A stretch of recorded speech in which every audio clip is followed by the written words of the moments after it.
Hey you guys, welcome back to my channel. Welcome back to Since Day One. Before we get into this video today about Aaliyah as well as Jay-Z, and today we also have in attendance Beyonce as well as her late maternal grandmother Agnes, and last but not least we have her mom Tina Knowles as well as Beyonce's former girl group Destiny's Child. And before we get into this video today, you guys go ahead and like the video, comment down below, and if you are new, smash that subscribe button to take flight with us.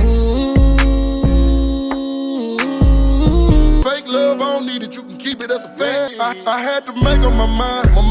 I took that weight on my shoulders. I done been down. Before we get into this video, let me just say, if your eyes are wide shut, this might not be the video for you. I'm not here to lie, to kick it, or to sugarcoat. I'm here to make it make sense. These are theories, speculations, and fair use of the information available to us. If you're ready to take a deeper dive into some of the industry's best kept secrets, grab a seat. Let's talk about Aaliyah, Jay-Z, and Beyonce, and the mysterious connections that may have shaped their legacies. And trust me, this isn't just about worshiping false idols. I only worship one God, Jesus Christ. Let's get into it. Today, we're diving into a theory that's sure to stir up some conversation and some controversy in the world of R&B and pop. It's a theory about two of the most iconic women in music history, Beyonce and Aaliyah, and the possible hidden truth behind their rivalry and rise to fame. What if there's more to their stories that we've been told? Let's start with a theory that's never been fully explored. What if Beyonce, the icon we know today, is actually 5 years older than what she's publicly claimed? What if she was born in 1974 instead of 1981, making her the elder by 5 years over Aaliyah? Now, before you dismiss this, hear me out, because this theory, when considered within the broader context of their career trajectories, might actually make a lot of sense. I wanted to take a moment to address some compelling footage that Beyonce released to the public a few years ago during one of her concert tours. However, I also would like to add this small disclaimer that I just spoke about this in my video yesterday about Gabrielle Union dropping a bombshell on Beyonce as far as this video showing Beyonce alongside her grandmother Agnes. And because I'm not really into Beyonce like that, I wasn't aware that that was actually Tina, and my bad for getting the information misconstrued, but I'm coming back to clear up my misinformation that was not Beyonce's grandmother Agnes. It was her mother Tina standing beside her. However, her sister Solange was instructed to say hi grandma from her grandfather, who was also going to be watching Solange while Tina and Beyonce went to go attend this Jackson 5 concert. And so I wasn't able, unfortunately, to edit the video once I found out this information, so I had to come and include it in the next part. So with that being said, you guys, my point still stood, because what I was trying to explain in the video is exactly what I'm going to be explaining here today. That Beyonce was not born in 1981 because her grandmother Agnes, who was holding the camera and recording Tina and Beyonce on their way to a Jackson 5 concert, passed away in 1980. So although yes, Beyonce was not standing with her grandmother Agnes, and the woman that I believed was Agnes was indeed Beyonce's mom Tina. However, the grandmother was still holding the camera, although she was not in the frame. Say hi, Grandma. Say hi, Grandma. Say hi, Grandma. Say hi, Grandma.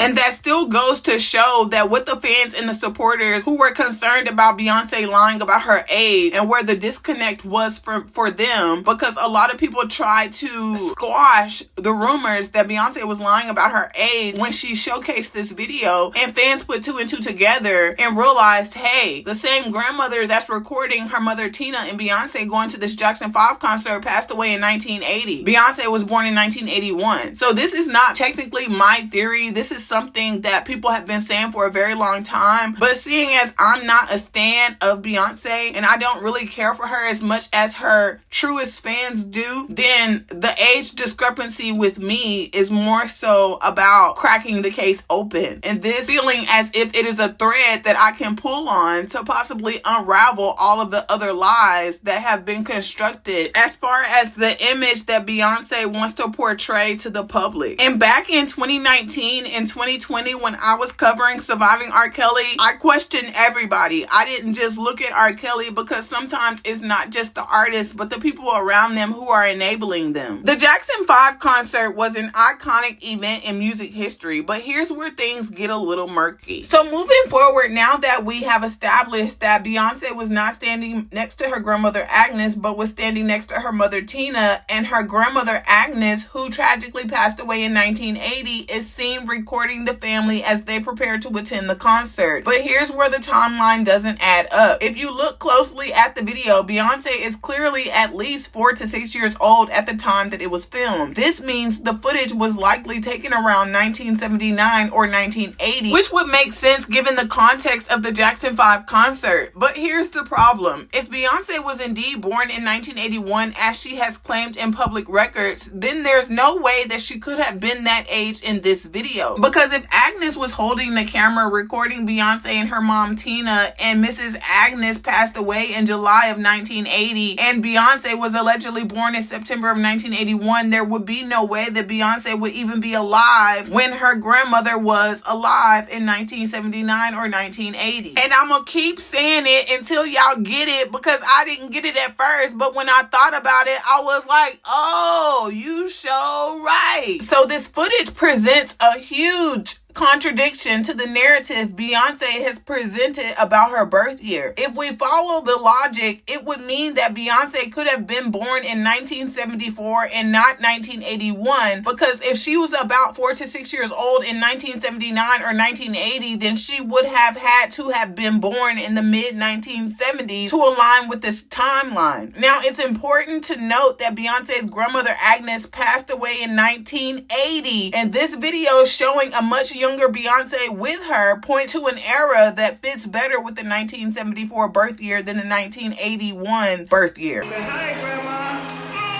Say hi, Grandma. Say hi, Grandma.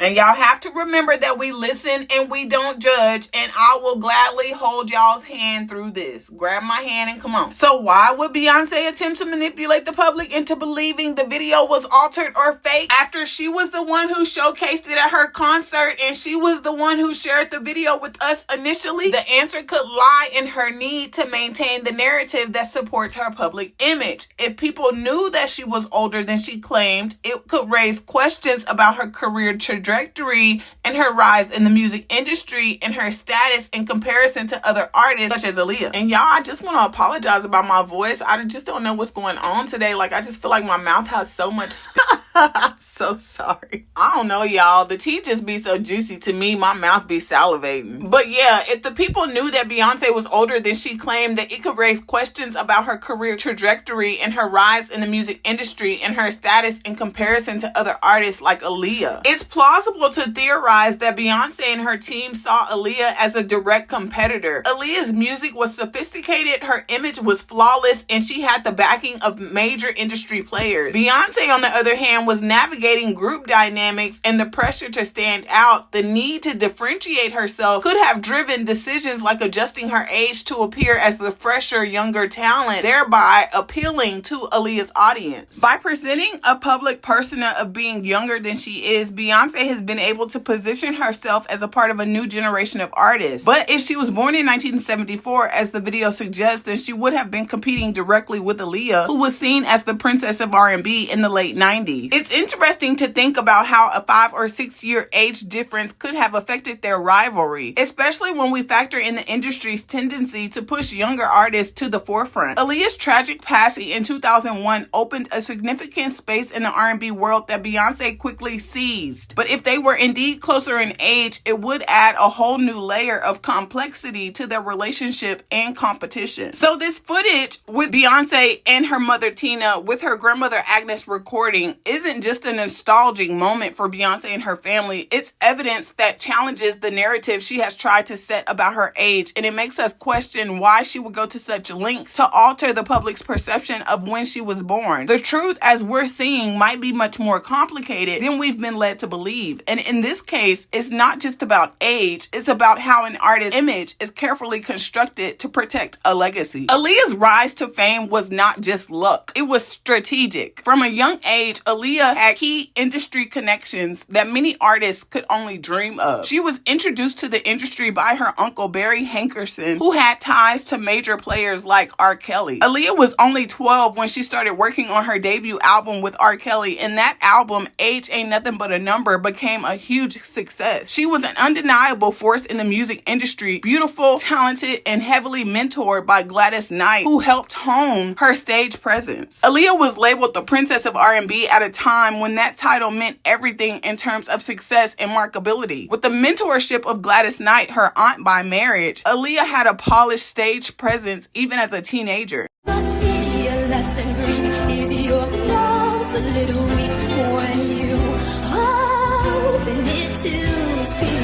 Her debut album wasn't just a hit, it solidified her as the Princess of R&B, backed by industry giants and blessed with unique style and talent. Aaliyah's rise seemed almost destined. To understand this theory more, we need to take a step back into the 1990s, a time when Aaliyah was dominating the R&B scene. Aaliyah's debut album, Age Ain't Nothing But a Number, dropped in 1994, and it instantly set the stage for her rise to stardom. Now, Aaliyah has some serious industry backing. Her uncle Barry Hankerson was a key figure in her career, having introduced her to influential R. Kelly, and their collaboration was groundbreaking. With R. Kelly writing and producing most of her debut album, Aaliyah was not just another teen sensation. She was destined for greatness with the right people behind her. But here's the thing, being labeled the Princess of R&B meant she was the girl to beat. This title likely put her in silent competition with other rising stars, including Beyonce, who was emerging as the front woman of Destiny's Child. So why would Beyonce, who was already in her late 20s, lie about her age and claim to be younger? Simple. Perception. Aaliyah was the youngest star with the most media attention. If Beyonce appeared older, it would have created a natural disadvantage. To compete with Aaliyah's youthfulness, Beyonce had to appear as fresh-faced and youthful as possible. Why would someone lie about their age? Well, think about it. Aaliyah was dominating the charts as a teenager, and younger artists often appear more to a youthful audience. By appearing younger, Beyonce could strategically position herself to compete with Aaliyah for that audience, and ultimately the title of the biggest name in R&B. Beyonce's parents, Tina and Matthew Knowles, were instrumental in crafting her career. They meticulously shaped her image as youthful, relatable, and approachable while working hard behind the scenes to ensure she rose to the top. I really feel like Beyonce's age was a lie that was started allegedly from her parents because they had the most to gain from their daughter Beyonce becoming a global icon. However, Beyonce lived up to their lie. While doing my research about Tina and Matthew Knowles, and I first discovered that Beyonce could allegedly have been lying about her age from Media Takeout finding a Texas Vital and Statistic piece of paper that basically stated that Beyonce was born in 1974 and also that her mother and her father were not married when Beyonce was born when Tina was age 20. And I feel like that's another reason that they possibly lied about when she was born to make it appear that they were married when she was born. However, on this paperwork that Media Takeout was able to find, it clearly shows that they weren't married. And Tina has went on to try to control this narrative and make us all think that she gave birth to Beyonce in 1981 when she was 27 years old. But just imagine for a moment that Beyonce was already in her late 20s competing against a 19-year-old Aaliyah. How much pressure would that put on her to surpass someone who was already crowned the Princess of R&B at such a young age? We can start to understand how a hypothetical 5-year age gap could be a game changer. By being positioned as the younger, fresher artist, Beyonce could maintain the illusion of youth, which was essential for her career trajectory. Think about it. Aaliyah's debut album was met with massive success in the mid-90s, and with that, she quickly became an R&B sensation. Meanwhile, Beyonce and Destiny's Child were still trying to find their footing in a heavily competitive environment. If Beyonce had been in her late 20s when Aaliyah was just entering her prime, wouldn't it make sense for Beyonce to want to bypass Aaliyah and solidify herself as the industry's most marketable star? The music industry thrives on positioning, and Beyonce had to be strategic. But here's where things get even more complicated. Jay-Z.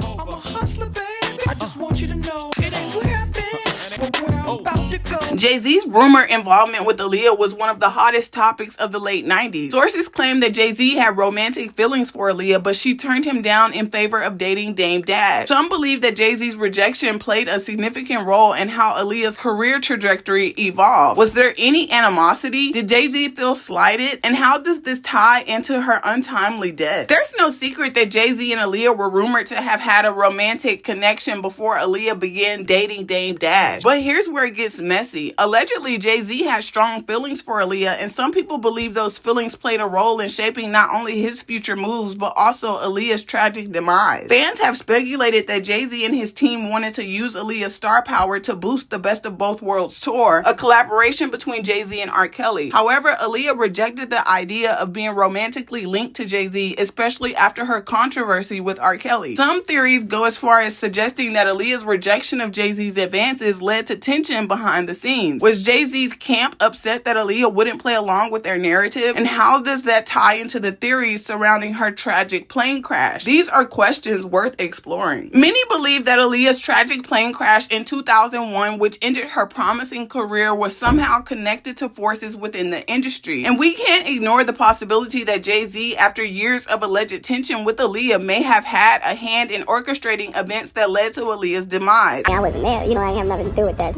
I wasn't there, I ain't have nothing to do with that. They made a song together called Not Guilty. Anybody that knows what happened to my girl that me should not be home. After her death, Jay-Z quickly moved on to his relationship with Beyonce, and it wasn't long before he started collaborating with R. Kelly, the very man who had worked with Aaliyah in her early years. The timing of all of these events makes it impossible not to wonder, was Beyonce's rise directly tied to Aaliyah's fall? Let's take this a step further. What if Aaliyah's untimely passing wasn't just a tragic loss of life, but a catalyst that paved the way for Beyonce to take over the industry? In the wake of Aaliyah's death, Beyonce and Jay-Z's relationship became the industry's most powerful. Beyonce, now positioned as the leading female in R&B and pop, took over Aaliyah's crown, both figuratively and literally. Aaliyah's untimely passing in 2001 remains one of the most devastating losses in music history. Official reports state that the plane was overloaded, causing it to crash shortly after takeoff, but fans have raised valid questions about the circumstances. There are whispers that the plane Aaliyah boarded wasn't the original one scheduled for her. Allegedly, there was a last-minute plane switch, and many believe this switch warrants further investigation. Who made the decision to change planes and why? Some fans argue that Aaliyah's death was not just a tragic accident, but a calculated move to remove her from the industry. After all, her absence cleared the way for other artists, including Beyonce, to rise without competition. Was Aaliyah's death the perfect destiny swap to clear the path for Beyonce's rise? With Aaliyah out of the picture, Beyonce was able to step into her own with less competition, and she took full advantage of it, cementing her place in music history. This theory suggests that Beyonce and Jay-Z didn't just come together for love, they strategically aligned to dominate the music industry. After Aaliyah's passing, Beyonce and Jay-Z's careers skyrocketed. Jay-Z released music just 17 days after Aaliyah's death, raising questions about how he moved forward so quickly. Around that same time, Beyonce began working on her debut solo album, Dangerously in Love, solidifying her path to stardom. Fans and supporters have speculated that Beyonce and Jay-Z's partnership was as much as a strategic business move as it was a romantic relationship. Together, they became a power couple dominating music, fashion, and culture, but with their success came questions about how they got there and whether they benefited from Aaliyah's absence in ways we may never fully understand. And in doing so, they may have removed an obstacle. The question remains, was it a coincidence, or was Aaliyah's passing part of a larger plan to secure Beyonce's throne? Ultimately, we have to ask ourselves, what is the true cost of fame? Power and control in the music industry are not just about the most talented or the most loved. It's about strategic positioning and sometimes eliminating your competition. Was Beyonce's career a product of her hard work and talent? Absolutely. But it's also undeniable that timing and industry connections played a significant role in her rise. So I wanted to get into my point about Aaliyah's death being reinvestigated, because now we've already discussed the inconsistency inconsistencies surrounding the crash, but I want to take things a little deeper. Let's look at how the powerful figures in the music industry at the time, people like Jay-Z, Beyonce, and Diddy, could have possibly been connected to Aaliyah's passing and why I think her passing should be reinvestigated. One of the reasons I feel so strongly that Aaliyah's death deserves a closer look is the possibility that her unwillingness to play along with the industry's plans played a major role in what happened. In the late 90s and early 2000s, Aaliyah was at the peak of her career. She was young, talented, and respected, but she was also a rising star that many powerful people had their eyes on. At the time, Jay-Z and Beyonce were just beginning to rise as major figures in the music industry. Jay-Z had started his own empire with Rockefeller Records after not being able to get signed to a label on his own. He created his own label, and Beyonce was a part of Destiny's Child, a group that was fast gaining international fame. Around this time, Aaliyah and Jay-Z were said to have had a brief relationship that many believed was being pushed by the industry. The narrative seemed to be that a high-profile romance between them would give both of their careers a huge boost. Sound familiar? But Aaliyah wasn't about that. She was vocal about not wanting to get caught up in that kind of narrative. She was an artist, not a pawn in some manufactured relationship for the sake of publicity. Her reluctance to participate in what seemed like an orchestrated pairing with Jay-Z may have made her a target for those who saw her as a threat to their agenda. Let's dig a little deeper into the connections here. Jay-Z, Diddy, and R. Kelly were all prominent figures in the industry at the time. R. Kelly, of course, has been associated with his own controversial relationships with underage girls such as Rashawna Landfair, who was the 14-year-old girl that he allegedly urinated on. And all of this has been well documented over the years. Aaliyah was allegedly one of those victims as well. It's widely known that Aaliyah and R. Kelly had a relationship that started when she was just 12 years old. They even secretly married in 1994, though the marriage was later annulled. What many people don't know, however, is that Jay-Z and Diddy were also very much part of this circle, often working with R. Kelly and collaborating with him in the industry. There's a darker side to these collaborations, particularly when you take into account the infamous story that surfaced about a 13-year-old girl recounting how she was allegedly taken advantage of by Jay-Z and Diddy in the same room. This is a chilling detail that ties back to a potential motive. If Aaliyah allegedly was Celebrity B that appeared with Jay-Z and Diddy in the room at the same time as this 13-year-old girl and not J-Lo, because I just don't see J-Lo watching something like that go down, it seemed more plausible to me that it could have been Aaliyah, and they're listing her as Celebrity B allegedly in the lawsuit, just like they did when R. Kelly was on trial. They used Aaliyah against him as a Jane Doe because he had married her at 15 and lied about her being 18. So I feel like this could also coincide with the lawsuit where they are refusing to name the female celebrity, because I feel like if it was J-Lo, they would have already come out and named her like they did Jay-Z. However, if it is Aaliyah, you have to think about it in the aspect that they don't want to tarnish her image anymore. So if she was Celebrity B, that wouldn't be someone that they would name per se. I mean, I could be wrong, but I really just have a strong feeling that it could be Aaliyah, just considering the fact of the controversy and all of the things that she went through with R. Kelly and how she refused to talk about that situation upon her departure or her detachment from R. Kelly. And I just feel like if Diddy was the type of person that everybody says he is, and he did that allegedly to that 13-year-old girl, I could also see it as some type of initiation for Jay-Z to get into the industry, to see if he was someone that the industry could get behind and if he would be willing to tell the secrets that the elite had him doing behind the scenes. So I said all of that about Aaliyah allegedly being the Celebrity B who was in the room with the 13-year-old girl, Jay-Z and Diddy. And this is a chilling detail that ties back to a potential motive. If Aaliyah was preparing to expose these truths about R. Kelly and Jay-Z and Diddy, it's possible that she was seen as a threat to this powerful network and her life was tragically cut short before she could speak out, allegedly. Now, don't get me wrong. I'm not saying that Jay-Z, Beyonce, or even Diddy were directly responsible for Aaliyah's passing, but I do believe that there were forces at play within the industry that may have seen her as a threat to a narrative they were trying to control. Aaliyah just wasn't a singer. She was a woman who had her own voice, her own plans, and her own truth. She wasn't going to let herself be used to further someone else's agenda. But unfortunately, when you're surrounded by people who hold that much power, even the strongest voices can be silenced. silenced. At the time of her passing, Aaliyah had just finished filming Rock the Boat and was prepared for the release of her album. She was also in the process of distancing herself from people and situations she felt uncomfortable with. She could have been preparing to speak out to tell her story about the exploitation of young girls in the industry and how she had been a victim of that. If that were the case, Aaliyah could have been seen as a liability, someone whose voice could have potentially brought down the empire that people like Jay-Z, Diddy, and R. Kelly have built. I think we all know that the entertainment industry has a dark side, one that thrives on controlling narratives, shaping public perceptions, and protecting its most powerful figures. Aaliyah was a star, but she wasn't willing to be controlled. And when you refuse to follow the rules of the game, sometimes the consequences are fatal. That's why I strongly believe her death needs to be reinvestigated. We have to ask ourselves, was Aaliyah unalive because she was a threat to an agenda she wouldn't conform to? Could her death have been orchestrated to silence her from revealing the truth about the darker side of the industry? And just as importantly, what other voices might have been silenced in the same way? Now let's shift the focus to the money behind the scenes. Aaliyah's rise to fame was not just about talent, it was about connections and the power of the family. Gladys Knight and Barry Hankerson were no strangers to the industry, and they had the financial means to push Aaliyah into the spotlight. They had the resources to secure deals and make sure Aaliyah was front and center. On the other hand, Beyonce's parents, Tina and Matthew Knowles, weren't from money. They were regular folks trying to make it. They didn't have the same financial cushion that Aaliyah had from her family's legacy. Matthew Knowles was a determined father and manager who worked tirelessly to push Beyonce into the public eye. But unlike Aaliyah, Beyonce had to fight for her position. She went through countless auditions, talent shows, and star searches, twice in girl groups before even considering going solo. And while she had her share of industry connections, they didn't come with the same kind of weight Aaliyah's family could leverage. And then there was the turning point in Beyonce's career when Beyonce was on the cusp of stardom. She was still a part of Destiny's Child. It was Jay-Z who had started dating her, who wanted her to go solo. Jay-Z wasn't just in it for love. He was using her for his own personal gain. He needed Beyonce, just like he had needed Aaliyah. He needed Beyonce to break free from her father's control because Matthew Knowles was a strong manager who wouldn't let Jay-Z have any part in Destiny's Child's trajectory. The problem was that Matthew wouldn't budge. He wasn't going to let his daughter get caught up in Jay-Z's ambitions. But Jay-Z was crafty. He was a snake. He knew the power he could hold over Beyonce once she was on her own. So he pushed her. And in the end, he got what he wanted. Beyonce was left isolated, ready to be molded into the superstar Jay-Z needed her to be for his own agenda. She was desperate for success, eager to escape her father's grip and prove herself to the world. In that moment, Beyonce didn't realize that Aaliyah had dodged a bullet with Jay-Z. Aaliyah didn't fall for the same trap, but Beyonce did. And in doing so, she allowed Jay-Z to take control of her career. And here's where it gets darker. Once Beyonce was under Jay-Z's thumb, it was clear that she wasn't just an artist. She was a pawn in his greater scheme. Beyonce didn't realize at the time, but her desperation to make it was exploited. She thought she was growing up and stepping into her own, but in reality, Jay-Z had already positioned himself as one to control her narrative. Now, fast forward to today. Beyonce has become one of the most powerful women in the music industry, but at what cost? She's complicit in Jay-Z's rise, and through that, she's tied to a much darker underbelly of the music world. Aaliyah's untimely passing, the rumors surrounding Jay-Z's connections to her, and now the truth about R. Kelly, they all seem connected. It's no coincidence that Jay-Z and Beyonce are now entwined with the same people that enabled R. Kelly's reign. Beyonce is no longer the innocent young starlet she once was. She's a part of a system that helped silence Aaliyah, helped to bury the truth, and now she's a part of a narrative that's impossible to ignore. But we can't forget how R. Kelly became the sacrificial lamb in all of this. Beyonce and Jay-Z's involvement in surviving R. Kelly wasn't just about bringing down one man. It was about taking out the biggest threat. R. Kelly could have exposed the dirty dealings of the music industry and its enablers. So what did they do? They made him the target. They wanted to see just how bad things could get if it were them on the chopping block. And now we're seeing the fallout. Diddy, who's just been arrested, Jay-Z, and Beyonce, they're all caught up in this mess. It's only a matter of time before more truth come to light. Beyonce has always been a powerful figure in the industry, but now it's clear that her rise wasn't as innocent as we were led to believe. She's tangled up in a much deeper,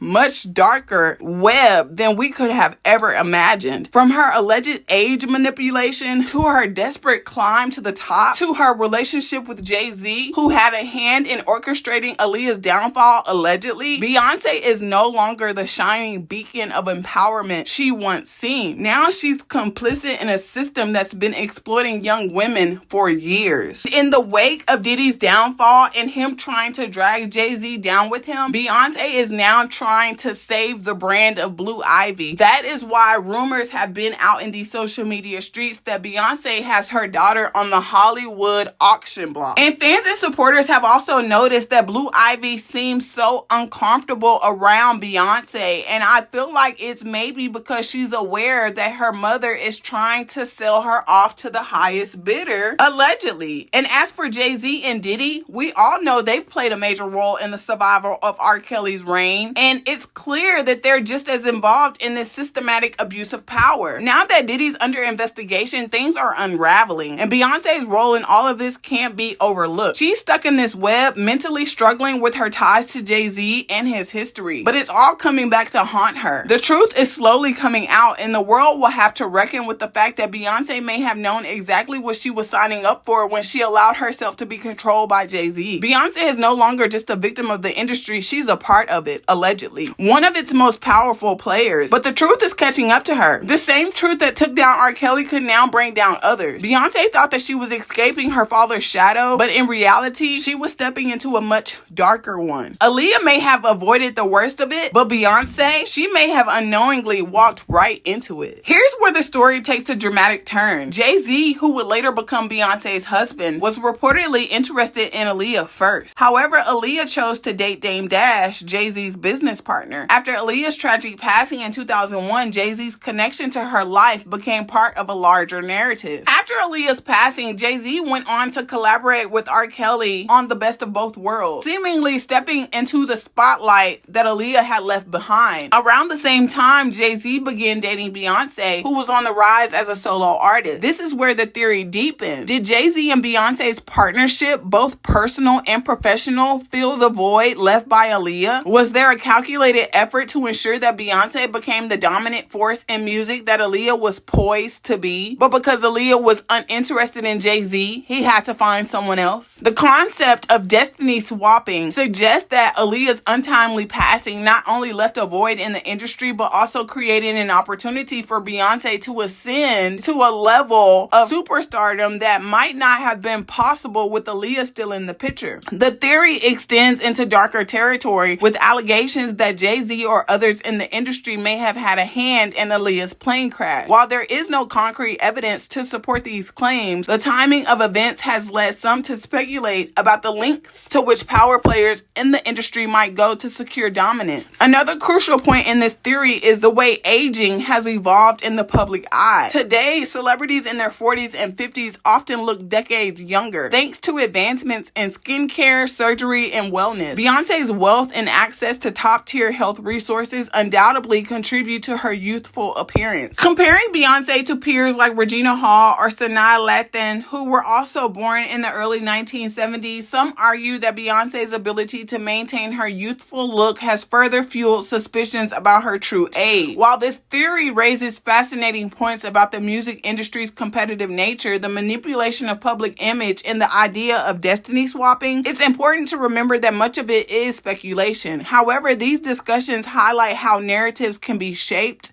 legacies can be built, and how the public's perception can be influenced by truth and myth. Whether or not Beyonce and Aaliyah were truly 5 years apart, or whether their careers were intertwined in such a competitive way, one thing is undeniable: both women have left an inedible mark on the music and culture. Let's dive deeper into how Beyonce's mother, Tina Knowles, became the mastermind behind her daughter's rise to superstardom. Tina wasn't just a supportive mom, she was a strategic thinker who knew how to work the industry to Beyonce's advantage. From the very beginning, Tina was determined to position Beyonce as a star. This started back in Beyonce's days with Girl Time, a group that included Kelly Rowland. Tina recognized Beyonce's potential, but also knew the group needed a tighter circle to succeed. That's when she allegedly convinced Kelly Rowland's mom and another member's family to stay committed, laying the groundwork for what will eventually become Destiny's Child. Tina wasn't just managing a group, she was molding a platform for Beyonce to eventually stand on her own. Destiny's Child was successful, but Tina always had a bigger plan for her daughter. She made sure Beyonce stood out as the star of the group, carefully crafting her image and positioning her for a solo career. But here's where the story takes a turn. Beyonce's father, Matthew Knowles, was managing Destiny's Child at the time, and his control over the group made it difficult for Beyonce to break away and go solo. This is where Tina's influence and determination came into play. It's no secret that family tensions between Tina and Matthew played a role in this transition. Matthew was eventually painted as a thief and someone who was mentally unavailable for Beyonce. This narrative conveniently paved the way for Jay-Z to step into the picture. As Beyonce's romantic partner, Jay-Z also became a mentor and a father figure of sorts, taking on a dominant role in both her personal and professional life. It's almost as if Tina and Beyonce needed Jay-Z to fill the gap that Matthew's absence created, ensuring Beyonce's career continued to thrive. But let's not forget Kelly Rowland's role in all of this. Kelly has been by Beyonce's side since the Girls' Time days and was instrumental in the early years of Destiny's Child. Yet her silence on certain controversies surrounding Beyonce raises questions. Could Kelly be complicit in protecting the carefully constructed narrative Tina and Beyonce have built? It's hard to ignore how close she stayed to the Knowles family throughout the years, always supportive but never addressing the deeper questions that fans have raised. And even with her song Dirty Laundry, it's like she's known from a very young age that she was never better than Beyonce. And it's like in her song Dirty Laundry, if you really read between the lines, it's like she had insecurities being in Beyonce's shadow. And her husband, who was allegedly putting hands on her at the time, played on that insecurity that Kelly Rowland had about Beyonce and turned her against Beyonce. And when she came out with her Dirty Laundry song, she was basically confirming that she had to do shadow work on that aspect of herself to make herself realize that Beyonce was not better than her. Well, maybe she was, but I just don't feel like it should be competition when y'all are sisters and y'all came up in the game together. But we all know that Tina always made sure that Beyonce stood out over all the other members of Destiny's Child. And I feel like Kelly Rowland probably wouldn't have had the potential to make it to the heights that she's made it by being in Beyonce's shadow. And because she showed her loyalty, that they made sure that Kelly Rowland was able to build momentum on her own name outside of Destiny's Child when Beyonce decided to leave the group and go solo. Now let's bring Jay-Z back into the picture. Before he aligned himself with Beyonce, Jay-Z had a history of pursuing relationships with other high-profile women in the industry, including Aaliyah. Aaliyah was at the top of her game, and her undeniable talent and star power made her a force to be reckoned with. If Beyonce was going to go solo, Aaliyah's dominance in the R&B and pop world presented a major challenge. And let's be real, Tina Knowles was no stranger to keeping an ear to the street. She would have been well aware of Aaliyah's influence and the threat that she posed to Beyonce's debut as a solo artist. The timing and strategy here are impossible to ignore. Aaliyah was on a trajectory that could have overshadowed anyone trying to step into the spotlight. Tina and Jay-Z would have known that to ensure Beyonce's rise. They had to figure out a way to not only compete with Aaliyah, but also find a way to outshine Aaliyah. Fast forward to today, and these dynamics still ripple through the industry. Jay-Z's influence over Beyonce's career became undeniable, especially after her transition to a solo artist. But his role wasn't just professional, it was deeply personal. The image of Jay-Z cradling Tina at the Mufasa premiere while Beyonce and Blue Ivy are nearby but not the focus of his attention speak volumes. Could this moment be a symbolic of the way Tina and Jay-Z have worked together to shape Beyonce's career and narrative, often at the expense of others, including Aaliyah? Even Blue Ivy's own name sparks theories, with some speculating it could be connected to Jay-Z's previous relationship with Blue Cantrell. If true, this would add yet another layer to the intricate web of relationships and strategic decisions that have shaped Beyonce's career. When you look at the big picture, it's clear that Tina Knowles was the architect of Beyonce's success, using every resource and connection at her disposal to make her daughter a global icon. But the questions remain. At what cost? And how many others had to be pushed aside or even sacrificed for this empire to be built? Could Aaliyah have been one of those sacrifices? And was Tina's strategy from the beginning to ensure Beyonce didn't just share the spotlight but took over completely? The timing, relationships, and decisions all point to a calculated calculated climb to the top. So I wanted to unpack the motive to allegedly remove Aaliyah. The idea that nearly everyone in the industry seemed to have a motive to see Aaliyah gone once they realized she was a force that couldn't be controlled. Aaliyah was not just talented, she was self-aware, confident in her worth, and unwilling to compromise her morals or align with darker forces in the industry to secure her position at the top. This set her apart from many, including Beyonce, who appeared more willing and desperate to do whatever it took to rise to superstardom. Aaliyah had the advantage of having influential backing early in her career with connections to Barry Hankerson and Gladys Knight. She was a rising star with the title Princess of R&B at a young age. She didn't need to claw her way into the spotlight because her talent and charisma naturally drew people in. She also worked with some of the biggest names of her time like R. Kelly, despite the controversy, Missy Elliott, and Timbaland, who helped solidify her sound and influence. Aaliyah had already proven herself to be a standalone artist. She didn't need to rely on questionable alliances or sacrifice her integrity to climb the ranks. Now, let's compare this to Beyonce's trajectory. Beyonce's rise was not as seamless. Her parents, especially Tina Knowles, worked tirelessly to push her to the forefront. Beyonce went through multiple girl groups before Destiny's Child was solidified, and even then, it was clear that the group was designed to serve as a stepping stone for Beyonce's eventual solo career. Unlike Aaliyah, Beyonce's climb appeared to require a level of desperation, willingness to adapt, and possibly making compromises that Aaliyah would not entertain. This eagerness to rise, combined with her family's determination, may have made Beyonce more appealing to those in the industry who wanted someone they could shape and control. Jay-Z in particular seemed to recognize this. Before Beyonce, Jay-Z reportedly pursued Aaliyah, but she wasn't interested in him romantically or professionally in the way that he wanted. Aaliyah was confident in her own vision and didn't need Jay-Z to validate or guide her career. When she rejected him and chose Dame Dash instead, it's easy to see how Jay-Z may have felt slighted or disrespected or rejected. If Aaliyah represented the independent, untouchable artist who couldn't be controlled, Beyonce represented the opposite. Someone who could be molded into exactly what the industry wanted her to be. Then there's the timing. Aaliyah's tragic death in 2001 occurred just as she was beginning to break into the film industry and reach new heights in her music career. Her success could have overshadowed anyone else trying to rise in that same space, particularly someone like Beyonce, who was transitioning from Destiny's Child to a solo career. Aaliyah was already established as a solo artist and was being embraced as a multi-talented star. If she had continued to thrive, it's hard to imagine Beyonce, or anyone else for that matter, being able to surpass her without significant interference. The theory takes a darker turn when we consider how the industry might have viewed Aaliyah as a threat. She wasn't willing to align herself with the alleged secret societies or Illuminati-like structures that many believe dominate the entertainment world. Aaliyah didn't need their help, and she wasn't willing to compromise her integrity to join them. This independence may have made her a target. If the industry couldn't control her, then removing her from the equation entirely might have been seen as the only way to clear the path for someone who was willing to play the game. And that someone was allegedly Beyonce. Beyonce's willingness to go solo, align herself with Jay-Z, and follow the industry's playbook made her an ideal candidate to take Aaliyah's place. While Aaliyah's untimely death was officially ruled an accident, the circumstances surrounding it have fueled speculation for years. Could have been orchestrated by those who stood to gain from her absence. The timing is certainly suspicious, and it's hard not to question whether her refusal to conform made her a target. The aftermath of Aaliyah's death only adds to this theory. Jay-Z and Beyonce's relationship became public shortly after, and Beyonce's solo career took off in a way that might not have been possible if Aaliyah had still been dominating the chart. It's also worth noting how quickly the narrative shifted after Aaliyah's passing. The industry seemed to move on, almost as if her absence had been anticipated. And then Beyonce was suddenly everywhere. Our age is just scary because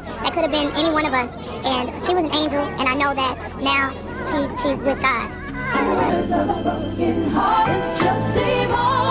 being pushed as the new face of R&B and pop, while Beyonce was being groomed to replace the void left by Aaliyah's passing. It's as if the industry didn't allow itself time to mourn the loss of one of the brightest stars. Instead, it shifted focus almost immediately to Beyonce. This begs the question, was this all part of a larger plan? Beyonce, with her family's persistence and Jay-Z's influence, was positioned perfectly to step into the spotlight at just the right time. The infrastructure was already in place. Destiny's Child had been a commercial success. Tina Knowles had crafted Beyonce's image meticulously, and Jay-Z had the connections to push her career further than her parents could on their own. It's always worth noting the eerie shift in how Beyonce's narrative was managed during this period. Matthew Knowles, who had been a central figure in managing Beyonce and Destiny's Child, was slowly sidelined as Jay-Z stepped in. Matthew was painted as overbearing and controlling, but one has to wonder, was he pushed out because he was trying to protect Beyonce from falling too deeply into the industry's darker side? Or was this part of a plan to solidify Jay-Z's control over Beyonce's career and her personal life? Did Kelly Rowland know about the strategies and sacrifices being made to ensure Beyonce's rise to the top? Was she complicit in the cover-up of Beyonce's true age and the strategic moves to dethrone Aaliyah as the R&B princess? Kelly Rowland's career has always seemed to play second fiddle to Beyonce's, and one can't help but wonder if this was intentional, a way to ensure Beyonce always remained the star while others in her orbit served as supporting players. And finally, we have to ask, what role did Jay-Z truly play in all of this? His track record with women in the industry, including his alleged pursuit of Aaliyah, paints a picture of someone who is not above using his power and influence to achieve his goals. When Aaliyah chose Dame Dash over Jay-Z, did this fuel a sense of resentment that drove him to focus all his efforts on Beyonce? Did he see Beyonce's hunger for fame and her family's desperation as an opportunity to mold her into the perfect partner and superstar? The theory comes full circle when we consider the timing of everything. Aaliyah's untimely passing, Beyonce's rise, and Jay-Z's increasing influence in both her life and career. The pieces of the puzzle seem to fit together too perfectly to ignore. While we may never know the full truth, it's worth questioning the narrative we've been fed and considering whether Aaliyah's refusal to conform made her a target, and rather Beyonce's willingness to play the game ensured her place at the top. In the end, the story of Aaliyah and Beyonce isn't just about two incredibly talented women. It's about the darker forces at play in the entertainment industry and the lengths that some are willing to go to achieve power and control. It's up to us to keep asking questions, connecting the dots, and refusing to accept the surface level narratives that we've been given. Now, this is all just speculation, but it raises a lot of questions. What do you think? Could Beyonce have been more involved in Aaliyah's tragic passing than we realize? Was her rise to power more calculated than when we first believed? Drop your thoughts down in the comments below, you guys, and let's keep this conversation going. We're just scratching the surface of what's really going on in the music industry, and I'm here to unpack it all for you. At the end of the day, these are just theories and speculations, but they are worth exploring because they shine a light on the power, control, and manipulation within the music industry. Was there a destiny swap? Was Beyonce's age adjusted to compete with Aaliyah? And did Jay-Z play a larger role in shaping this narrative? It's time for us to ask questions and demand answers. Aaliyah's legacy deserves to be honored with the truth. We need a full investigation into the circumstances of her death, and we need to know if there's more to the story than what was originally reported. If you feel the same way, make your voice heard. Let's keep this conversation going. Let's make sure Aaliyah's story is told, not just for her, but for all of those who have been silenced in the name of power and control.